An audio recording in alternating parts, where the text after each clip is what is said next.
Welcome to the Waiver Wire.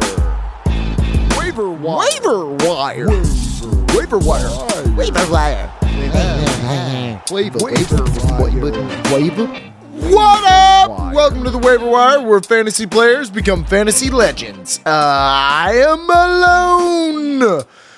No, Dan had some stuff going on, but I just couldn't. You know, it's been a while. I think it's been over a week since the slap heard around the world, and I'm just dying to get. I know you guys are dying for it. You're like, yeah, but what is Josh's take on Will Smith? So I had to get it out. I have to get it out of my crazy, mostly so that my wife will be like, okay, that's enough. I don't want to hear it anymore. But you know, I've been riding with Will Smith. I love Will Smith. I mean, Jim West, Desperado, Rough Rider, No You Don't Want Nada. I mean, I love Wild Wild West, even though people say that's not a good movie. I say you're wrong. I, Robot is a lot of the reason that I have a lot of robot fear. Terminator also plays a part in it, but I mean, I, Robot is where it would begin, you know, like that's the first story that would be told of the robot apocalypse, and it terrifies me. But all of that being said, all of you know they were at the Oscars and Chris Rock came out and he clearly had written a joke about Javier Bardem and Penelope Cruz, who are both nominated for Oscars. And he wrote this joke that said, you know, if Penelope Cruz loses, then Javier Bardem cannot win. The husband cannot win if the wife loses, because then when they get home, it'll be this really awkward conversation vibe. That's the joke, right? And then shooting from the hip, he sees Will Smith and Jada, and he says, at the end of the joke, he says, Javier Bardem is just begging, oh, please, Will Smith, please win. He looks over and he says, now maybe he wrote this, I don't know, but he looks over and from my perspective, he just says, hey, Jada, G.I. Jane 2, can't wait to see it. Now, not a big joke, not a huge stinging joke to most people. However, I think most people did not know that she had alopecia, which is some sort of thing where she's losing her hair, and she went online and she had a whole video where she was shaving it, and it's something that she's also self-conscious about. So as a husband or anybody who lives with women or any partnership, man, woman, man on man, doesn't matter. If you know that someone has an insecurity, has something that they feel that it bothers them. This clearly has, she shaved her head, and you know that was a big deal that night. And, you know, Willow had a shaved head. I'm assuming there was some connection between them. My mom has to shave her head, so I have a shaved head when I showed up to the Oscars. All of that may be a coincidence, and there might be other stories behind it. But I see a family that has dealt with something about her hair, and now a joke has been made. Now, people want to say, oh, well, first of all, first and foremost, when I first saw this, my first initial reaction was, oh, this man saved himself. Bravo, sir. Because he's halfway laughing. He's doing the Oscar thing. He's at the Oscars. He's supposed to be being polite. Chris Rock's telling jokes, so he's trying to, I'm sitting on the front row. I got to react. And he says the G.I. Jane joke, which again is a mild joke to Will Smith, probably not the end of the world to Will Smith. But he looks over and he sees the eyes roll and he sees that she does not think that it is funny. And he, in his mind, this is what's playing in his mind, that he knows that for the rest of the night, win the Oscar or not, he's going to hear, and you just sit there and you just let Chris Rock make jokes about me, and you didn't even care about my alopecia. You've never even said the word alopecia. You do not love me. You have never loved me. No, get your fucking hands off of me. Go have sex with your Oscar. So the rest of the night is going to be that. If he does not do something, and I think that in his mind he went, okay, fuck it, I'll slap him, it's worth it, I'll slap him. And he jumped up, walked right up, didn't get his feet set all the way. If he could have got his back foot set a little better, I think he could have got a little more power into it. Didn't seem like a terribly hard slap. It seemed just kind of like a, shut the fuck up, Shut your bitch ass. Shut your mouth. And it set the world on fire. He then sat down and said, Keep my wife's name out your fucking mouth. That was Mike Lowry too, by the way. He's got some other characters. You know, that wasn't Jim West. That wasn't Men in Black. That was Mike Lowry. And if you have ever seen Bad Boys 2, Blue Power, motherfucker. But yeah, I just first of all, I want to address a couple of things. One, first of all, I hate the fact that it became politicized immediately.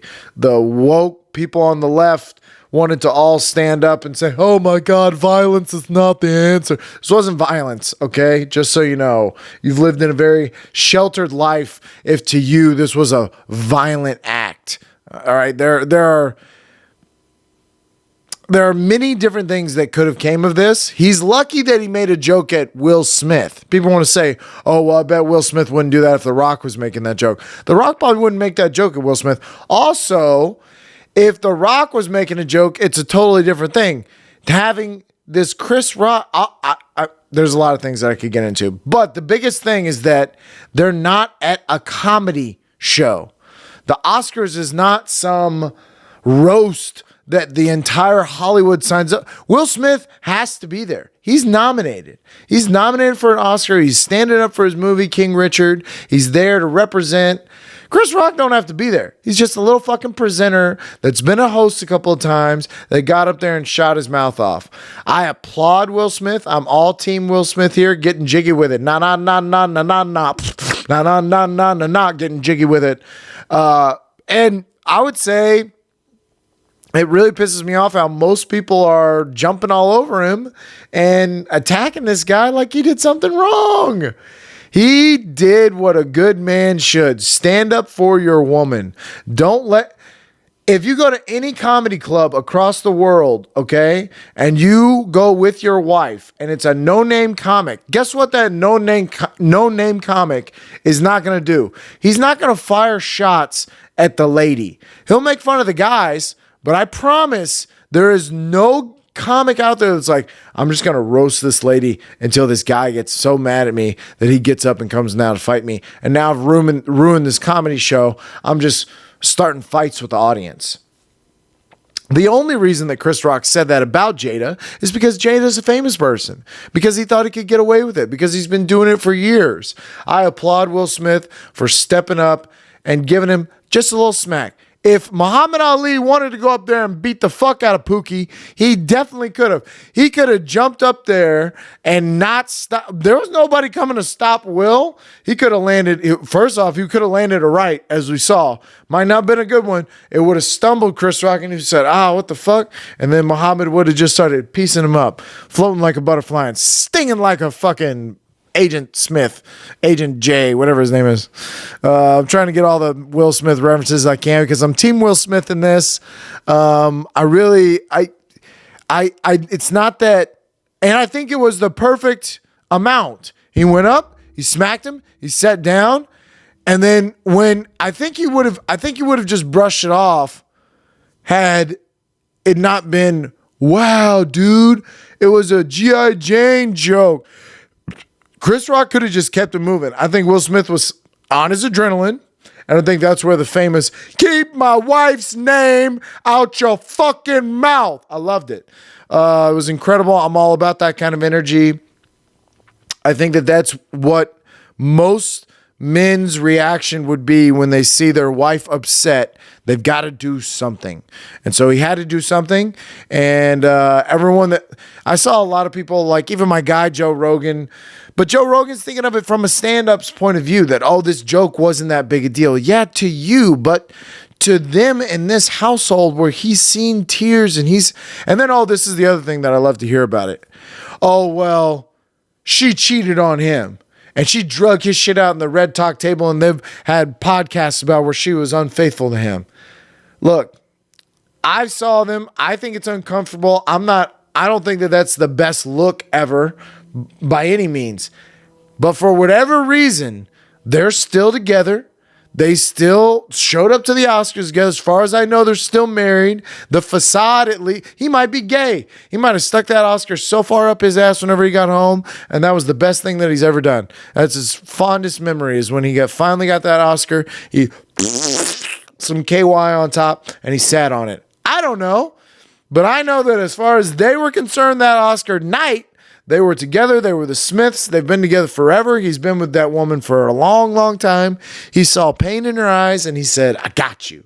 And I love it. And my wife told me that she would be very, and oh my God, I can't believe he did that. But then whenever we got home, I guarantee you, Jada took that bald head and went to work that night. She was like, baby, you just sit down, baby. And she did whatever he wanted. She put on the dick, and she laid him up real good.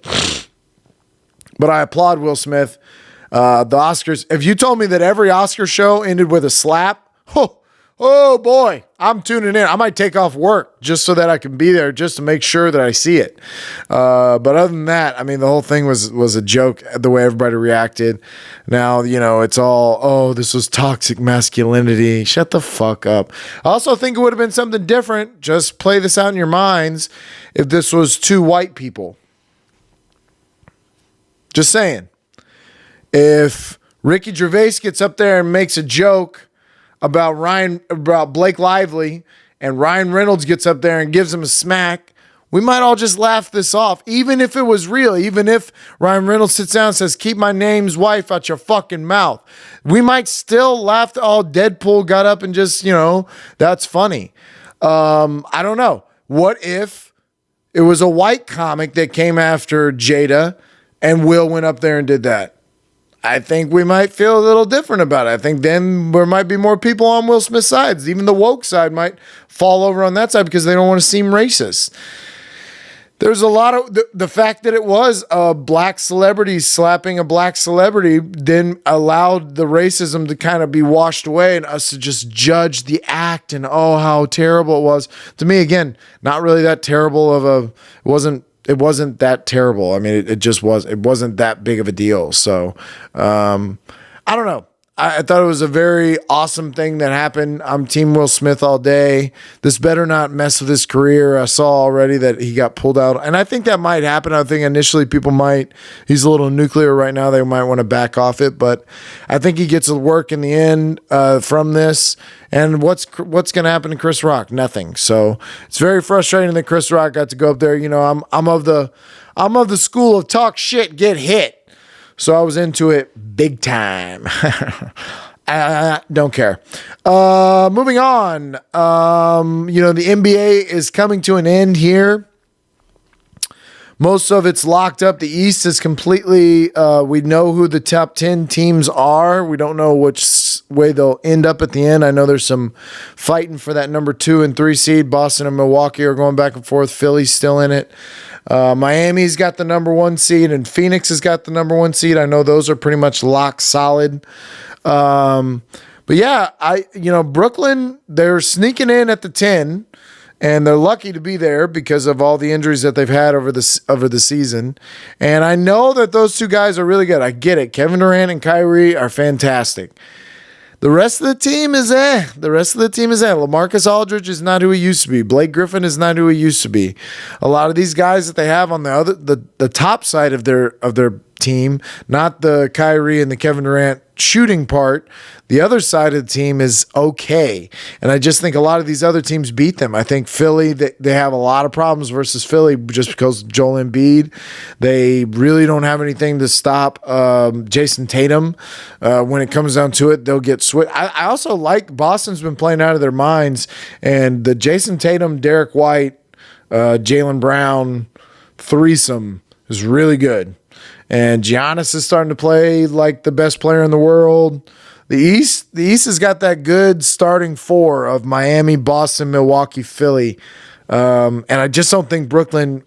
I hear everyone that they will probably make it out of the play-in. I can see them beating Cleveland, Atlanta, and Charlotte. I got you. I'm with you 100% on that. And I could even see them giving Miami, who just had a huge blow up with Eric Spoelstra over on the side, and they're not a championship team. They made it to the championship game with a lot of those guys. Now they've got PJ Tucker and Kyle Lowry and a couple other good pieces that I think are really going to help them. But they're not a championship team. They could be beat by Brooklyn for sure. But Boston, Milwaukee, and Philly, I see them beating Brooklyn. And I also don't think they really beat Miami in a 7-game series. I could see them winning 2 or maybe push it to 7 games.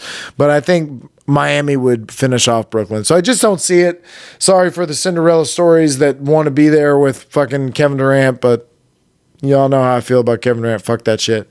And over in the West, Phoenix has locked that up. And again, the 1 through 6 over on the West is so deep. It's just Phoenix, Memphis, Golden State, Dallas, Denver, and Utah. All 6 of those teams are good teams. Even Utah, who's 6 right now, I still, Donovan Mitchell is really, really good. I don't think they have enough to win a championship. I think Phoenix is playing really well. And Memphis is a deep fucking team, man. Even without John Morant, I think they had like 20-2 or whatever it was.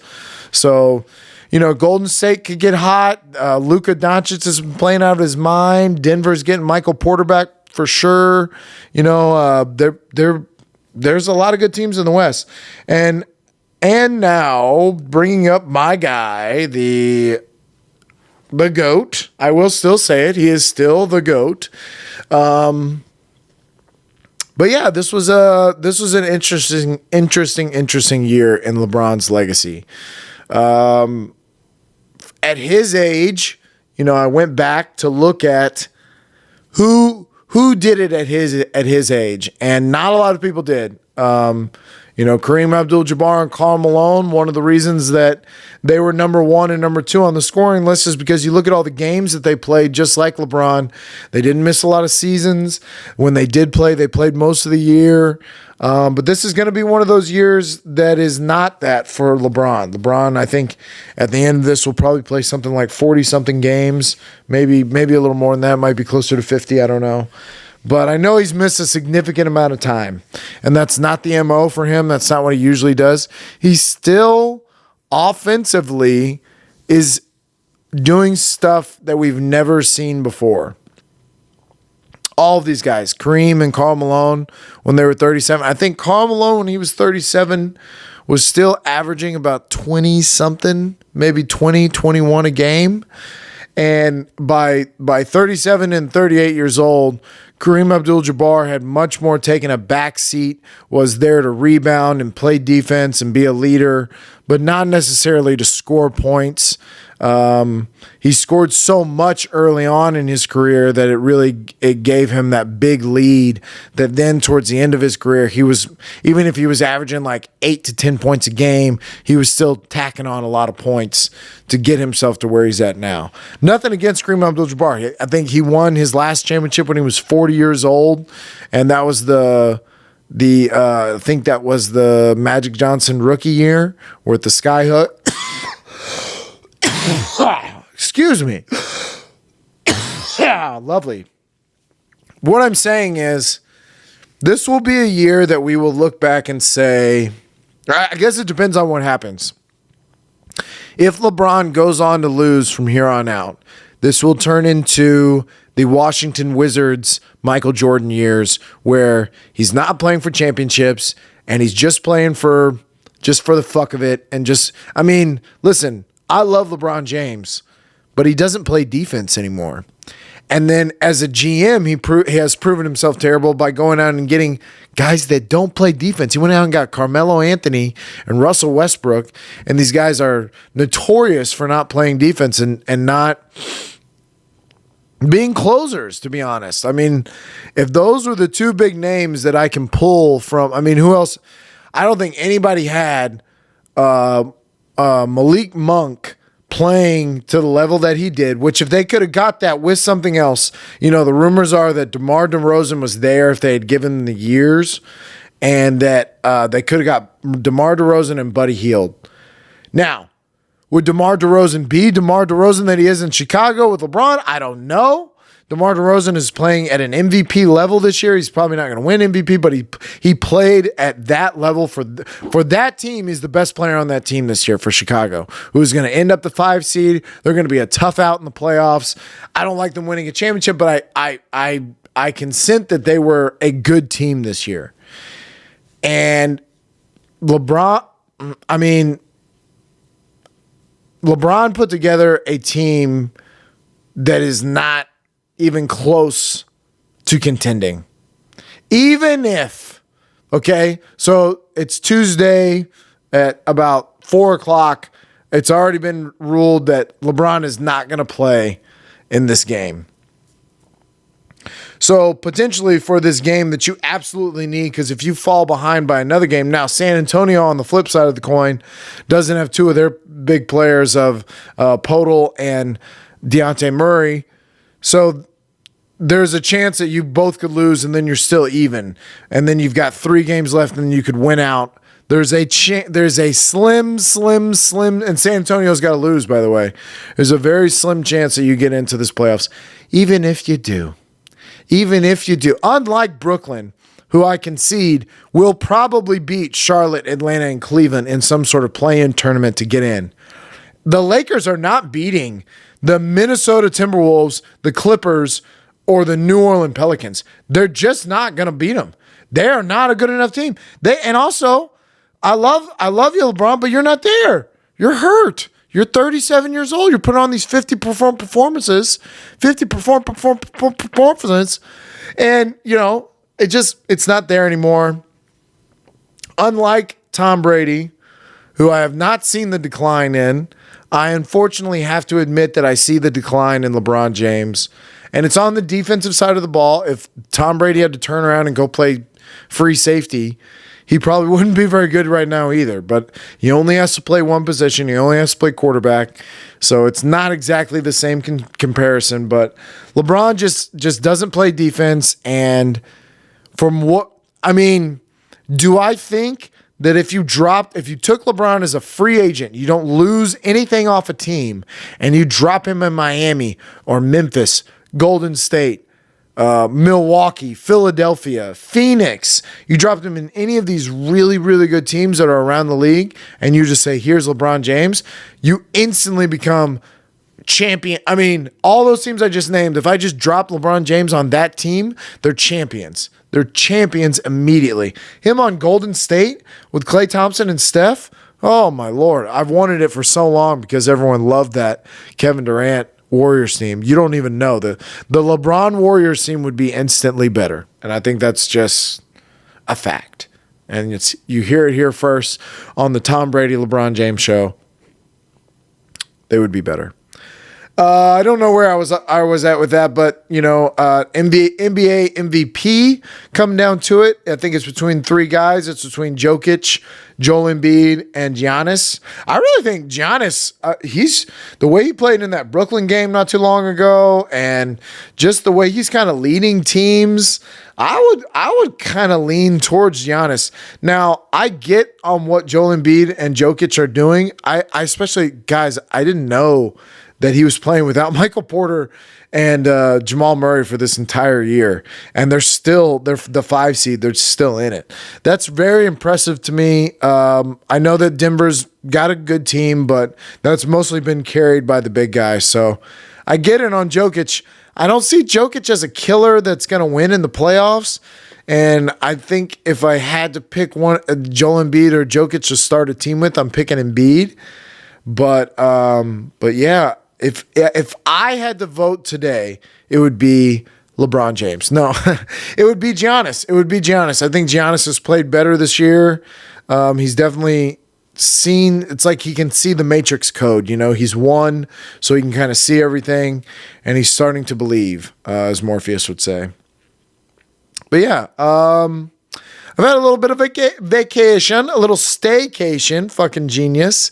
I wanted to do this for since the last time that we had one of these, where we take a week off. I work a lot. I work like 6 days a week. So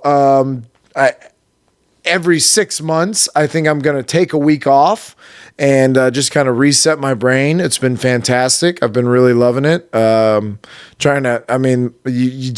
been watering my yard, guys. I've been doing all the old people stuff. I went and got my oil changed, and it's been really a good time. Really good vacation. No, it sounds lame, but it really has been nice and relaxing, and not having to go to work. Love it. And I've had a ton of time to watch some things, to get some viewing time in, because I haven't been at work and I've just been sitting on the couch and relaxing. Let's see. What did I watch first? Well, I watched Jackass Forever late at night while my wife was asleep. I did that one by myself. I did that solo. Which she was totally fine with, because she does not like those movies. And I watched those movies, from when I was younger and growing up in high school. Loved all that stuff. Loved the show.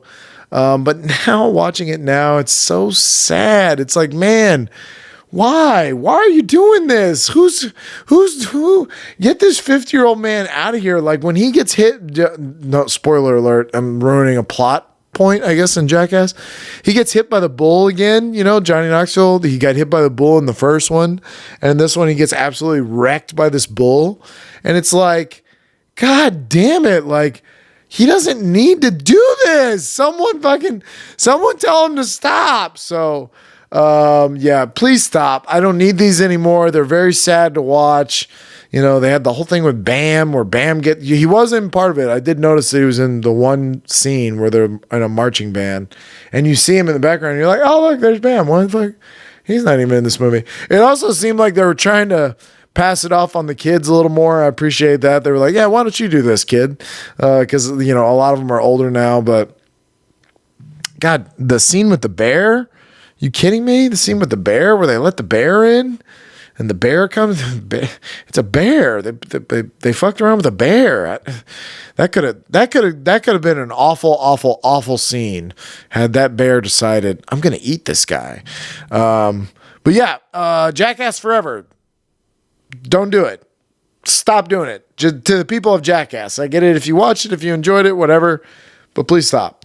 Then I watched Moon Knight. Woo! Holy shit. There's only one episode. The next one will come out tomorrow, but I'm very much into it. I know who Oscar Isaac is. My wife does not, but we're watching it. And I'm like, I keep saying out loud, why does he have this accent? She's like, what? He's not British? And I said, well, no. I mean, it's not even that great of a British accent. He's kind of doing a mock of it, but I just was the whole time like, okay, why? What the fuck is going on? And then you have these little breaks of, okay, we got some split personality things going on here. Also, when he passes out and wakes up, dead things are happened around him, and it seems like he's solved a bad situation that he's getting into. Then obviously the very end of the episode where he gives control over to the other person, the other Moon Knight or whatever it is, and then you see him kind of morph into his little costume. It was badass. I like that I saw the director has said that this is going to kind of stand alone, so it'll be interesting to see how they tie this into the Marvel Universe. Marvel Universe too. Well, oh boy, the Marvel Universe is just like. They smell blood in the water, and they go, you know what? We can make a lot of these fucking movies, and they don't have to. We can make Eternals, and it can kind of have to do with this and this, but it can basically just be its own thing. Let's just throw a bunch of fucking stars in there and let's make some moolah. Let's throw this on Disney Plus. Fuck it. Shang-Chi. Fuck it. Hawkeye. All the shows that have come out, fuck it. They're just skeeting out stuff, and let's just see. And Moon Knight was really good. See, this is how Marvel kind of does. They'll give you one really good and then one eh. And I know it's not Marvel; it's Sony in association with Marvel. They got the rights to it, and it's like the old Spider. It's like Amazing Spider-Man, or it's Venom. It's from that same company from Sony, who's notorious for not doing great jobs. And me and my wife went to the movie theaters to see this. We went to see Morbius. I can appreciate the fact that it was an hour and 48 minutes, so they got after it. Like, your first scene is him in the bat cave getting some bats, and let's get into this. The slice in his hand, holding his hand out.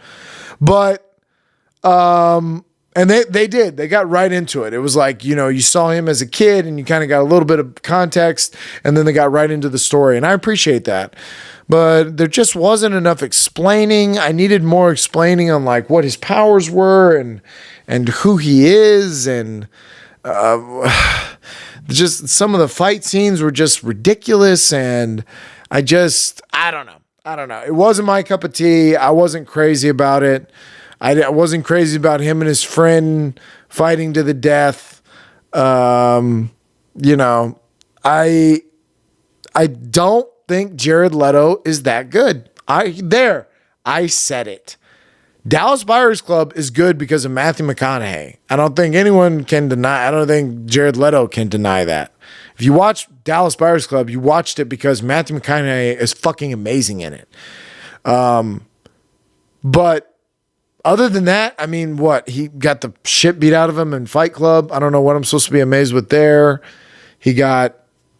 I don't know. I don't know what it is about Jared Leto that I'm supposed to love, but I just don't. And this was not that good. The after credit scenes are the craziest parts about this movie, because the first after credit scene, you see Michael Keaton show up in... Now, this is either Kang... a multiverse of Kang splitting off somewhere. This is from Doctor Strange fucking up the timeline, and so now the whole thing is being construed. I don't know, but for whatever reason, Michael Keaton from the Spider-Man Homecoming and Spider-Man Far From Home movies pops up and is in the jail where they're keeping Morbius. It makes little to any sense. He says, I hope the food's better. Like, almost aware of what just happened. I hope the food's better here than it is at the other place. What? Okay. And then at another credit scene is calling Dr. Morbius. Well, Morbius is on a drive and asking him to join this group. I mean... If Kevin Feige had anything to say about this, he would say, what the fuck are you doing? Like, you can't have this crossover with no explanation. It just doesn't work. It just doesn't make any sense. Fucking stop. But it didn't happen, and the after credit scenes left me even more confused than the movie did. But the movie was The fight scenes were he learned how to fly. I know not. He just all of a sudden realized, I think I can, and then he did. But yeah, Morbius, thumbs down. Not a big fan. A lot of thumbs down coming your way, because then I watched on HBO Max. We watched Nightmare Alley. I think Guillermo del Toro does a really beautiful job of creating these visions. The visuals in Nightmare Alley were amazing. I still not quite sure what the fuck it was about, but other than just getting caught in like the carny life, which really was that's the lesson you should take your kids for Nightmare Alley, and say, see, you don't ever want to join the carnival, I guess. But the movie itself, I couldn't connect with any of the characters. There were people that just showed up out of nowhere, and I was supposed to have this deep, Toni Collette and David Strahan's whole side character thing. It just didn't work for me. I wasn't into it. I never really got into it. I actually kind of fell asleep in it, but I got the gist of it for sure. But Nightmare Alley, no cigar. And then I guess it's hard to throw your thumbs down on something but I did watch about 45 minutes to an hour of this, which is The Last Duel. If you're going to go for a period piece, in my opinion, you need to fucking go for it. You need to fucking, what's his name? Mel Gibson, Braveheart, try an accent, fucking go for the culture, go for the gusto, and really give it your all. But Adam Driver and Matt Damon and Ben Affleck are just speaking normal American, just speaking sort of proper to each other, but not really. And I have no idea how this is supposed to make sense. I have no idea what world I'm supposed to just buy, that these are old knights and I'm supposed to just buy it. But, well, they're actors, they're acting. Shut the fuck up. Get British actors in there, or if it's in France, then speak with a French accent. It's not that hard. Come on. It was really ridiculous and slow. And that's the other part of the 45 minutes to the hour that I watched. It was slow. It was really, really slow. It did not have me hooked on, oh my God, what's going to happen? I can't believe the betrayal. None of that. So, 2 thumbs down for Last Duel, 1 thumb down for Nightmare Alley, 1 thumb down for Morbius. Please stop 1 thumb down, Jackass Forever. Listen to these thumbs. These thumbs are down. And then Moon Knight. I enjoyed the fuck out of Moon Knight. I'm ready for episode 2 for sure. Give me all of them, by the way. Stop all this. But yeah, that's really it. I tried to start some other things that were not so good. Some things that were all right. Our Flag Means Death. I'll finish that at some point. But it's not... The first 2 episodes were funny. They weren't, oh my God, I can't stop laughing funny. But I'll watch it. Yeah. So what else we got? Well, it can't be the waiver wire without talking about some NFL. We still have some guys that are still out there on the free agency that are kind of surprising to me.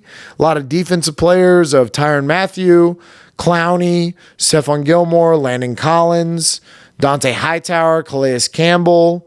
Some receivers still out there, and Jarvis Landry and Julio Jones and Odell Beckham, Cole Beasley. Of course, Odell Beckham still probably healing and recovering. I doubt that he gets signed at the beginning of the year. I doubt it, but maybe.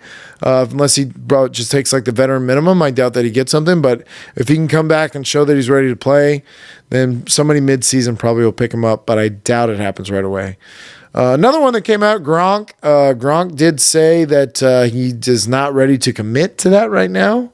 So that's a little surprising. Maybe he does a thing where he comes back mid-season and try to save his body.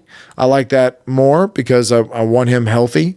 So hopefully, but Tom will make that phone call. He'll call and say, Gronk, I need you, bud. I'm sending out the Gronk signal. But we had a pretty big signing over these last 2 weeks that we haven't talked, and that was with Bobby Wagner. I think it's a big deal. Puts the Rams, in my mind, in a very scary... they're right back on top of the heap. They trade Robert Woods for Allen Robinson, probably an upgrade there.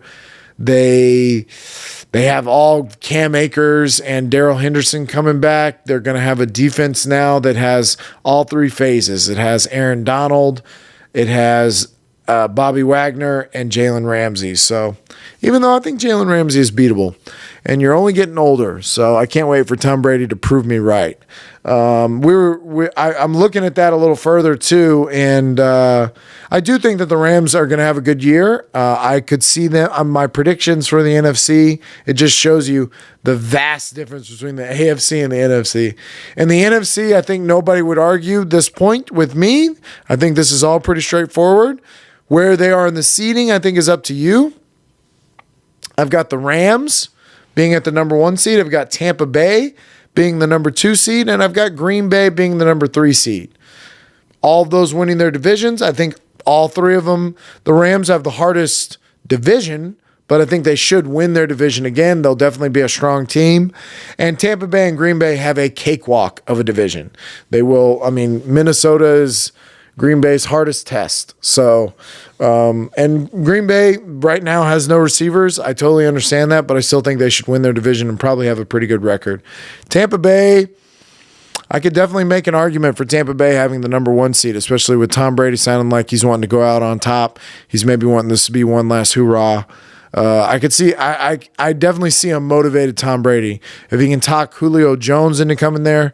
Somebody brought up a good point, and I really enjoy it, of as good as it is to have Chris Godwin and Mike Evans, and you think like, oh, if you add Antonio Brown or like you add Russell Gage or Julio Jones, you add some of these guys in, what's it going to do for Mike Evans and Chris Godwin? But the truth is, Tom Brady's smart enough to realize, and when you get into the later parts of the year, Mike Evans is going to be dealing with something.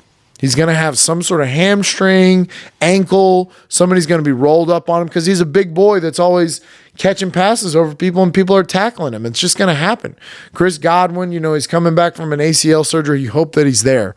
But the point is that in the playoffs, when you've got those momentum things going, and let's say that they've just made a big play to Mike Evans, but he gets tackled at the end of it. Now he's got to come and sit down.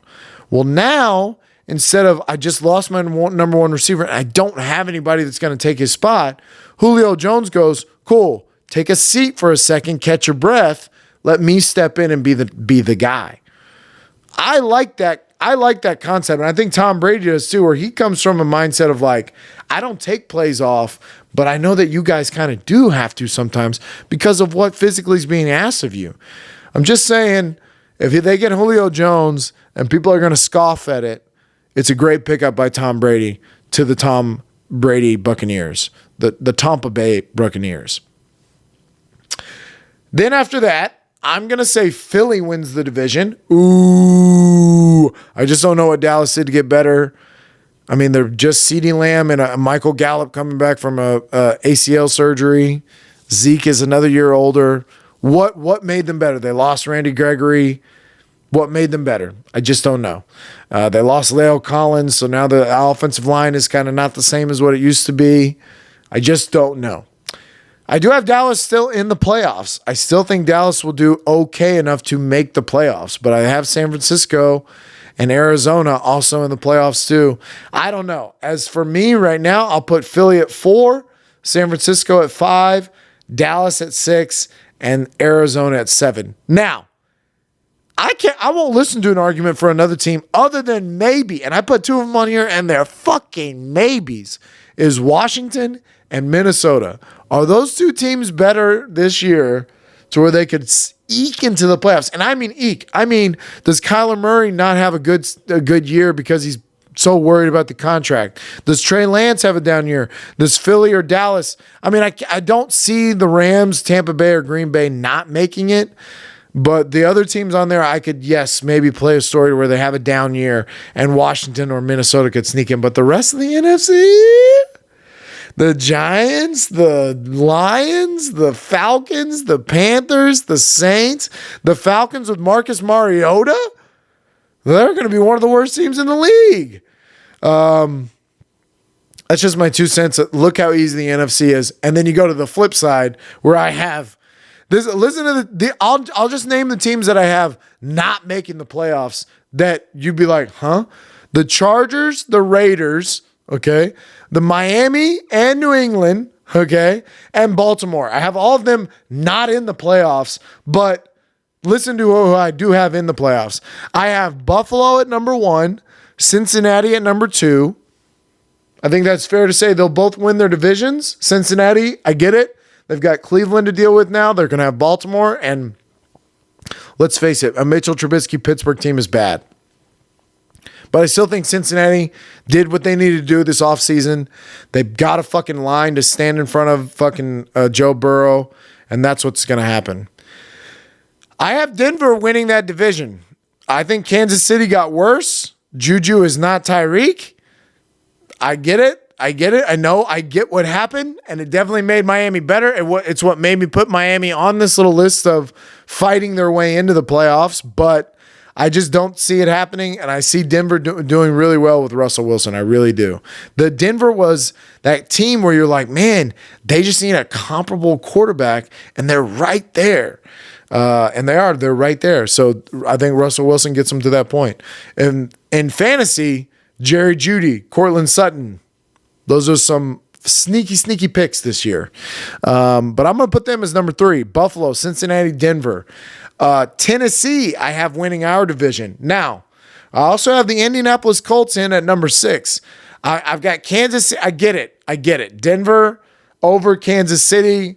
The blasphemy. Kansas City, I have at number 5. Tennessee's number 4. Tennessee, I still see them. I see A.J. Brown and Robert Woods. That's a good little tandem. Derrick Henry's going to come back. They're going to have a good defense. Tennessee's going to be a good team. They're going to rack up some wins against the Jaguars and the Texans.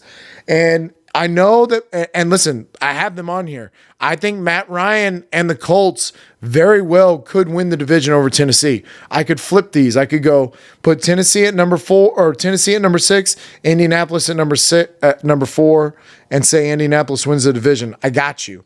Indianapolis will make the playoffs this year with Matt Ryan. They will be a better team.